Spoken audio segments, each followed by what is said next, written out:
Good morning. My name is Carl Wolf, and I was a precision electronics photographic repairman with a top secret crypto clearance in the United States Air Force. I was stationed at Langley Air Force Base in Virginia. In 1965, in mid-1965, I was loaned to the Lunar Orbiter Project at NASA on Langley Field.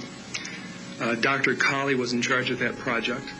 They had problems with a piece of electronic equipment that was bottlenecking their production of photographs. I went to the facility, and when I walked into the facility, there were scientists from all over the world. I was stunned, actually, to see people at a NASA project from all over the world. It didn't make any sense to me initially. I was taken into the laboratory where the equipment was malfunctioning. I couldn't repair it in the dark. I asked to have it removed. Airman second class was in the dark room at that time. I was also an airman second class. I was interested in how the whole process functioned, how the data got from the lunar orbiter to the laboratory. I asked the young man if he described the process to me. He did. About 30 minutes into the process, he said to me, in a very distressed way, by the way, we've discovered a base on the backside of the moon. And then he proceeded to put photographs down in front of me, and clearly in these photographs were structures, mushroom-shaped buildings, spherical buildings, and towers. And at that point, I was very concerned because I knew we were working on compartmentalized security.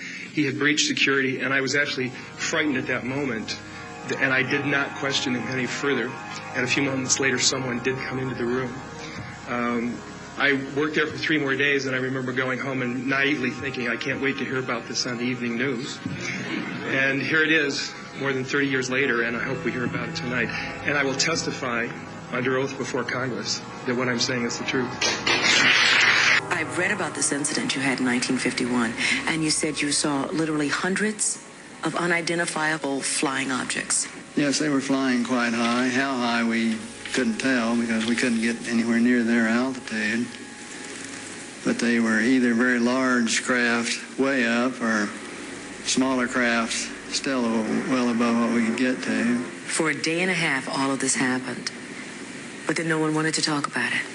Well, we sent a report forward on it, and the answer that finally came back months later was they were probably high-flying seed pods, which didn't sound very logical. There are always a lot of excuses. There's always weather balloons. I've heard that